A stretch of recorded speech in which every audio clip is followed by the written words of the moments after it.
కావ్యా వచ్చిన వారా కార్తీక్ రా ఇప్పుడు నీ కళ్ళు చల్లబడ్డాయారా నా చెల్లెకి ఎంత గది పట్టిందా చూడరా అరే కార్తీక్ నువ్వు చెట్టి మా చెల్లె మాకు లేకుండా పోయిందిరా ఇప్పుడు నీ కళ్ళు చల్లబడ్డాయారా నా బిడ్డను బంగారం అవుతుంది బిడ్డను ప్రేమ ప్రేమ అని పొట్టలో పెట్టుకున్నావు కాదురా నా బిడ్డను ప్రేమించి నువ్వు మంచిగానే ఉన్నావురా నేను ప్రేమించిన కర్మానికి నా బిడ్డకి ఇట్లా అయిందిరా నువ్వు నాశనం గాను నీకు ఎవ్వరు దొరకలేదారా నా బిడ్డే దొరికిందారా నువ్వు ప్రేమించిన కర్మానికి నా బిడ్డను పొట్టలు పెట్టుకున్నావు కాదా నా బంగారం అవుతుంది ఎందుకు అట్లా మాట్లాడుతున్నారండి మా బావ కూడా బాధపడుతుంది కనిపించట్లేదా నీ బావ మునిగిపోను నీ బావ నాశనం గాను నీ బావని చీరలో పెట్టా అరే కార్తీక్ నీ వల్లేరా మా చెల్లె మాకు దూరం అయింది మా లైఫ్ లోకి వచ్చి మా లైఫ్ ని ఖరాబ్ చేసినావు కదరా నువ్వు సరే అండి అయిపోయింది అయిపోయింది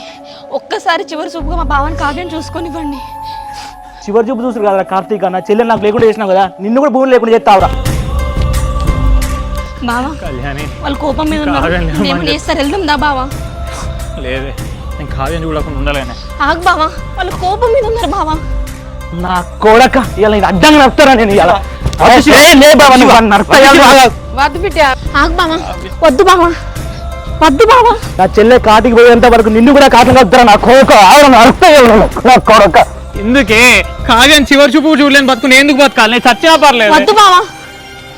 అమ్మ మన చెల్లె మనకు లేకుండా అయింది కేవలం వీడియో పెట్టి ఇలా నడుస్తున్నా విని ఇలా వద్దు శివ శివ చెప్పేది నడుపుతాను నేను శివ కూసో అరే కార్తీక్ ఇది కరెక్ట్ ఏం కాదా ఇక్కడ పోరాడు కొంచెం చెల్లె బావా మనం ఇంటికి వెళ్ళి పెద్ద బావని మామయ్యతో మాట్లాడి తీసుకొద్దాం బా